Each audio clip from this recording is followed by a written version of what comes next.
Embrace the work you were meant to do, a Stoic's guide to action. Have you ever had those mornings when you struggle to get out of bed? That battle between staying warm under the covers and the thought of all the responsibilities waiting for you? We've all been there. Marcus Aurelius, one of the greatest Stoic philosophers and a Roman emperor, faced the same struggle. In his personal writings, he reminded himself, "When you have trouble getting out of bed in the morning, remember this: I am rising to do the work that a human being must do. Why should I be annoyed at doing the things that I was born to do? Was I made to huddle under the blankets and keep warm?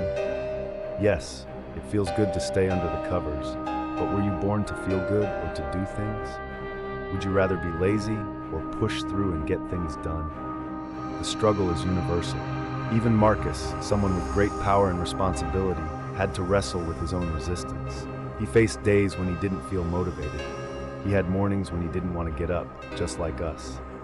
The difference? He found a way to push through. He understood that he wasn't born to live a life of comfort, and neither were we. Look at the natural world. Plants, birds, ants, spiders, bees. Each has its role and its work. Do we hear them complain or whine about their duties? No. They do what they are supposed to do, day after day, consistently. Yet we, humans, often hesitate, feel lazy, or lack motivation. Sure, rest is important, but Marcus reminds us that we need balance. "I've had more than enough rest," he would tell himself, recognizing that there was still work to be done. He hadn't yet fulfilled his purpose for the day, and neither have we. It's time to rise and do what needs to be done. As Seneca, another great Stoic philosopher, put it, "Only when death is imminent do we begin to live fully, because by then it's too late." How foolish it is to ignore the truth that we will die and delay our important plans until we're 50 or 60, at which point we'll soon be in our graves. Stop delaying. The time is now. Seneca also said, "Delaying is the biggest waste of life. It snatches away our present moments, making us reject what's real and look forward to what's uncertain."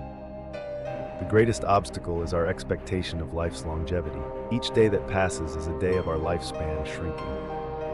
The future is unpredictable. We don't control what will happen tomorrow, next month, or next year, but we do control what we do now, in this very moment.